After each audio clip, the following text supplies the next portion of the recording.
Halo, apa kabar pemirsa? Berjumpa kembali bersama saya Anggun Oktarini dalam Warta Parlamentaria yang akan menyajikan rangkuman informasi seputar kinerja dan kegiatan dari anggota Dewan Perwakilan Rakyat Republik Indonesia dalam 30 menit ke depan. Dan inilah dia Warta Parlamentaria selengkapnya.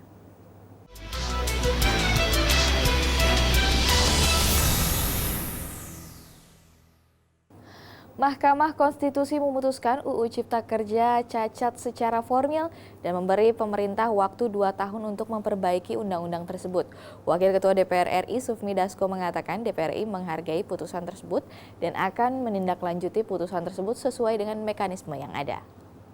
Di Gedung Nusantara 3 DPR RI Jakarta, Sufmi Dasko mengatakan DPR RI tentunya membutuhkan waktu untuk mempelajari putusan tersebut dan membuat kajian secara utuh dan seksama agar dapat mengambil langkah-langkah yang tepat sesuai mekanisme yang ada. Pengkajian akan dilakukan melalui alat kelengkapan dewan yang terkait didukung badan pengkajian yang ada di DPR RI. Mohon juga diberikan waktu kepada kami untuk membuat kajian serta mempelajari isi putusan tersebut dengan utuh sehingga kami juga dapat mengambil langkah-langkah yang tepat. Kami akan lihat secara detail dan akan dibikin kajiannya oleh badan keahliannya. Baru kemudian kami akan lakukan sesuai dengan mekanisme yang ada di DPR. Wakil Ketua DPR RI Sufmi Dasko menambahkan, setelah melakukan kajian internal, DPR RI melakukan rapat koordinasi dengan pemerintah untuk membahas hasil kajian masing-masing secara bersama-sama dan menentukan langkah tindak lanjut atas putusan MK. DPR RI mengupayakan tindak lanjut tersebut sebelum masa sidang DPR RI berakhir pada pertengahan Desember mendatang. Berdasarkan putusan MK, jika Undang-Undang Cipta Kerja tidak diperbaiki dalam waktu 2 tahun, maka undang-undang tersebut inkonstitusional secara permanen. Zikri dan Denus, TVR Parlemen, melaporkan.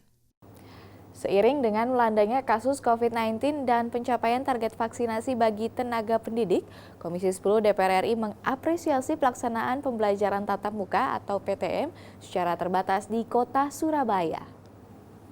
Wakil Ketua Komisi 10 DPR RI Agustina Wilujeng Pramestuti mengemukakan, keberhasilan dalam penurunan kasus COVID-19 di Surabaya merupakan kerja keras dari berbagai pihak, terutama pemangku kepentingan dalam bidang pendidikan, sekolah, orang tua, dan masyarakat. Kemudian pemerintahnya sangat siap. Pemangku kepentingan untuk pendidikan ini siap semua, masyarakatnya terlibat, orang tua murid terlibat, dan direncanakan vaksinasinya juga sudah hampir selesai.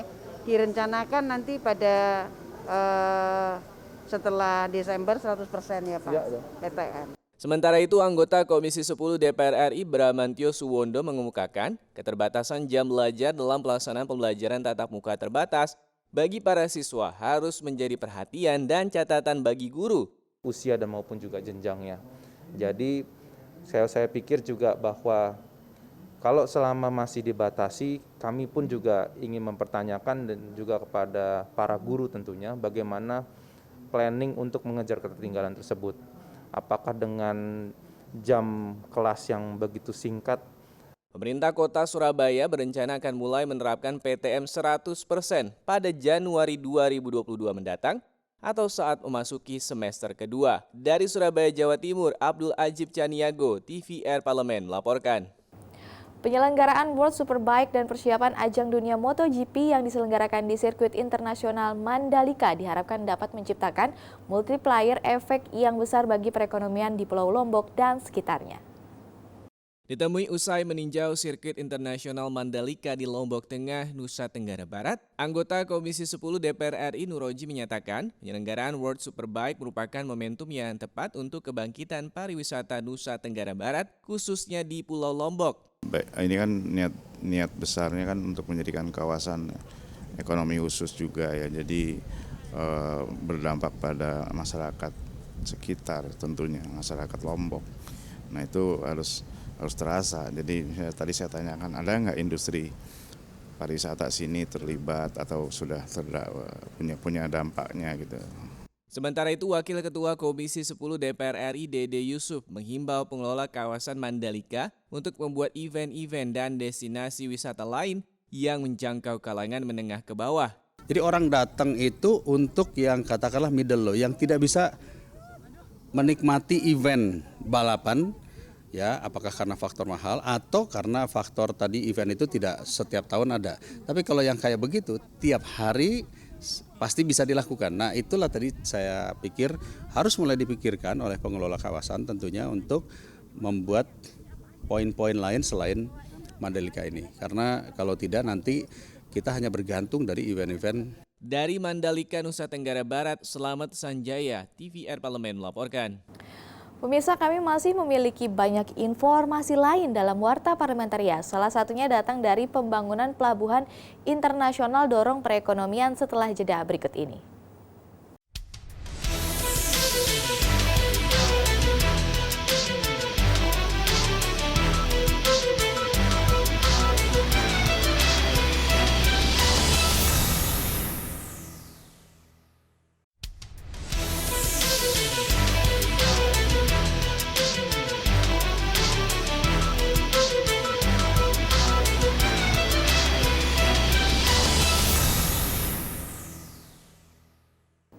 Untuk membuka gerbang potensi perekonomian di kawasan Rembang dan sekitarnya, Komisi 5 DPR RI mendorong peningkatan pelabuhan Rembang menjadi pelabuhan berskala internasional.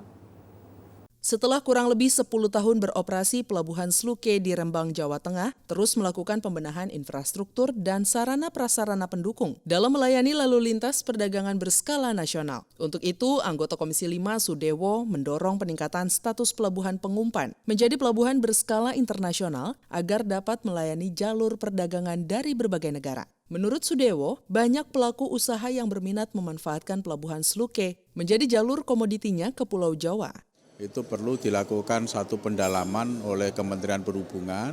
Kalau memang itu betul, minusnya lebih daripada 10 meter, berarti punya potensi untuk dibuat pelabuhan yang berskala besar. Berskala besar ini kan bisa menjadi pelabuhan internasional, tidak hanya pelabuhan pengumpan, tapi pelabuhan yang langsung berinteraksi dengan negara-negara lain, pelabuhan-pelabuhan lain. Sementara itu, anggota Komisi 5 Hamka Bacokadi menambahkan pembangunan Pelabuhan Sluke di Rembang telah masuk dalam program percepatan pembangunan ekonomi kawasan. Untuk itu, Hamka Baco mendesak kementerian terkait untuk segera melakukan kerjasama antara pemerintah dan badan usaha ataupun menggandeng investor demi percepatan pertumbuhan perekonomian. Semua program-program yang saya sebutkan tadi itu sudah masuk di dalam program strategis nasional dengan Perpres nomor 79. Artinya apa? Presiden sudah membuat keputusan.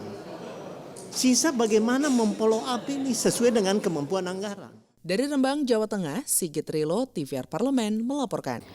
Jelang momen Natal dan Tahun Baru atau Nataru, pemerintah memberlakukan berbagai kebijakan untuk mencegah gelombang ketiga COVID-19 yang diantaranya menetapkan PPKM level 3 di seluruh Indonesia.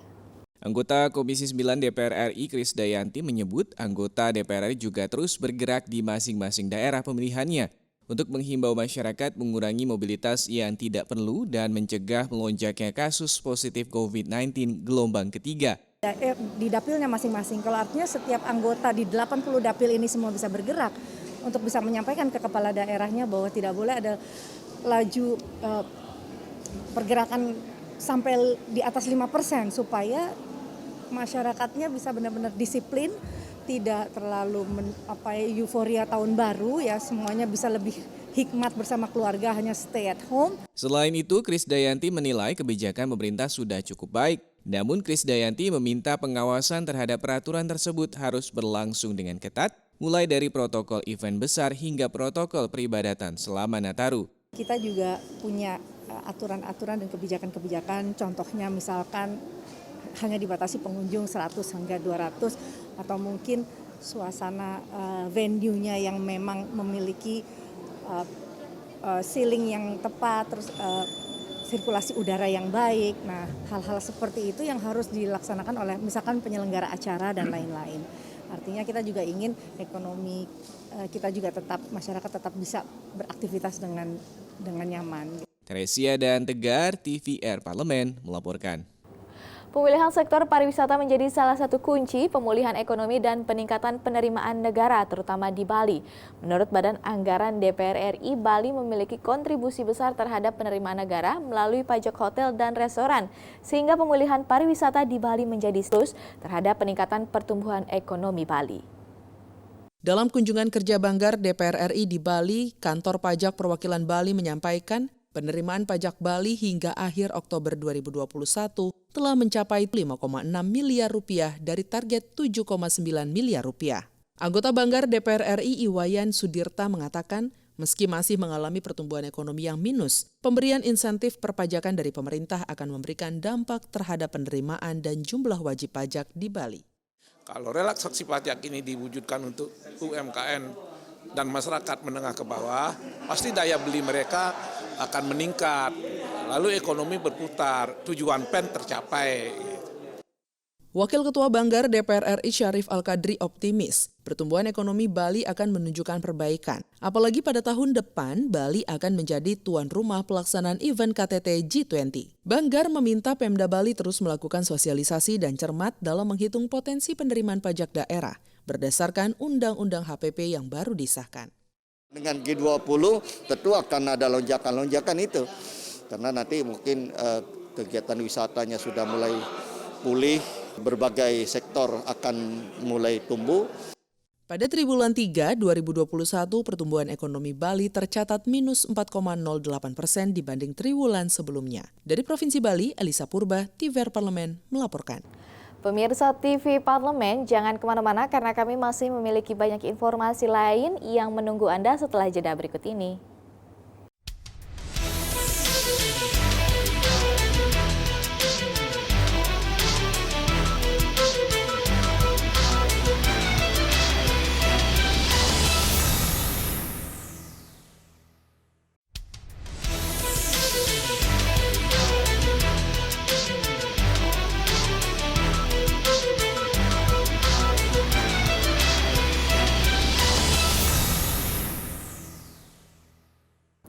Dalam momentum Hari Anti Kekerasan Terhadap Perempuan baru-baru ini, Wakil Ketua Komisi 8 DPR RI pun menilai adanya rancangan Undang-Undang Tindak Pidana Kekerasan Seksual atau TPKS menjadi sangat penting untuk membawa peradaban yang lebih maju di Indonesia. Wakil Ketua Komisi 8 DPR RI Dia Pitaloka mengungkapkan persoalan kekerasan terhadap perempuan menjadi persoalan yang meresahkan publik. Dorongan agar undang-undang ini disahkan juga dinilai kuat. Namun, banyaknya cara pandang membuat proses pembahasan undang-undang ini menjadi cukup panjang. Dia menambahkan adanya diskusi yang ada di tengah masyarakat diharapkan dapat mengedukasi sekaligus membuka wawasan masyarakat. Untuk membawa peradaban Indonesia menjadi lebih maju, mengedepankan ketuhanan, mengedepankan kemanusiaan. Itu tantangan yang hari ini menurut saya ada di meja kerja DPR dalam penghapusan tindak pidana kekerasan seksual. Wakil Ketua Badan Legislasi DPR RI Willy Aditya mengatakan, hingga saat ini rancangan Undang-Undang TPKS masih dalam proses pembahasan di ruang sidang. Masih ada fraksi yang bersepakat dan fraksi yang menolak terkait dengan rancangan undang-undang ini. Willy mengajak seluruh pihak yang berjuang bersama-sama membangun narasi bahwa rancangan Undang-Undang TPKS menjadi sebuah kebutuhan yang mendesak. Kekerasan dari kekerasan seksual adalah dia tidak mengenal ruang dan jenis kelamin. Artinya bisa terjadi pada siapapun. Walaupun korbannya di kita banyak perempuan, anak, dan kaum disabilitas, tapi misalnya di Filipina banyak laki-laki. Undang-undang ini hadir untuk menaikkan level peradaban kita. Dari Senayan, Jakarta, Alfa TVR Parlemen melaporkan. Komisi 11 DPR RI menyepakati rancangan anggaran tahunan Bank Indonesia tahun 2022 yang mencantumkan anggaran penerimaan operasional Bank Indonesia sebesar 28,417 triliun dan anggaran pengeluaran operasional Bank Indonesia sebesar 14,292 triliun. Di Gedung Nusantara 1 DPR RI Jakarta, anggota Komisi 11 DPR RI Ahmad Najib berharap Bank Indonesia memaksimalkan seluruh instrumen untuk melakukan kombinasi antara kebijakan ekonomi, moneter, makroprudensial, dan sistem pembayaran sehingga mendukung pemulihan ekonomi nasional, sistem keuangan UMKM, dan mengantisipasi tekanan inflasi yang besar. Selain itu, Bank Indonesia diimbau mewaspadai dampak dari kebijakan pengurangan suntikan likuiditas ke pasar keuangan oleh Bank Sentral Amerika terhadap nilai tukar rupiah. Beberapa negara yang artinya selevel dengan Indonesia macam Turki atau yang lainnya sedang mengalami tekanan mata uangnya. Kita harap Bank Indonesia bisa mewaspadai itu, terlebih juga dengan rencana kebijakan pemerintah Amerika yang akan melaksanakan program tapering off, itu bisa juga diantisipasi. Tentu semua ini bisa berjalan apabila semua pihak bisa bersinergis. Nah, hal ini tidak bisa serta-merta kita bebankan seluruhnya kepada Bank Indonesia. Komisi 11 DPR RI juga menyetujui cadangan anggaran pengeluaran operasional Bank Indonesia tahun 2022 sebesar 348,61 miliar rupiah untuk tambahan anggaran pelaksanaan kegiatan pada pos program lain. Andri, TVR Parlemen, melaporkan. Beberapa penyebab naiknya kasus positif COVID-19 adalah berbagai pelonggaran pembatasan aktivitas masyarakat. Ahmad Dimyanti mewanti-wanti segenap masyarakat tetap waspada terhadap penularan virus COVID-19. Meskipun sejumlah sebaran kasus positif mengalami penurunan dalam beberapa bulan terakhir, hal ini tidak menutup kemungkinan terjadinya gelombang ketiga COVID-19. Ditemui di gedung DPR RI, Ahmad Dimyanti mengimbau masyarakat agar lebih bijak memahami situasi terkini. Prediksi adanya gelombang ketiga bisa dicegah dengan baik dengan meningkatkan kesadaran masyarakat, salah satunya dengan mencegah kerumunan dan mengurangi mobilitas. Ya karena memang lagi COVID ya memang harus dibatasi. Tapi kalau reuni-reuni yang masih bisa menjaga jarak ya, terus juga menggunakan masker, betul-betul sehat lah dalam sikon sehat, steril ya sah-sah saja. Ahmad Dimyanti mengatakan masyarakat perlu menghindari pertemuan dengan jumlah besar dan mempertimbangkan alternatif lain yang dapat mencegah potensi terjadinya klaster. Ya kita berharap nanti tidak usah berkerumun di satu tempat, reuni itu bisa di daerah-daerah tapi dengan cara tadi memperhatikan protokol kesehatan, terutama protokol dalam menghadapi COVID-19. Cukup level-level kecamatan lah, level-level desa. Semua pihak diharapkan dapat lebih bijak termasuk pemberian izin, pengamanan, dan kesadaran untuk menahan diri tidak bepergian, kecuali dalam kegiatan penting dan mendesak. Dari Senayan, Jakarta, Tim Liputan TVR Parlemen melaporkan. Pemirsa, berakhir pula perjumpaan kita dalam Warta Parlamentaria. Kali ini saya Anggun Oktarini beserta seluruh kerabat kerja yang bertugas. Pamit undur diri, terima kasih atas perhatian Anda dan sampai jumpa.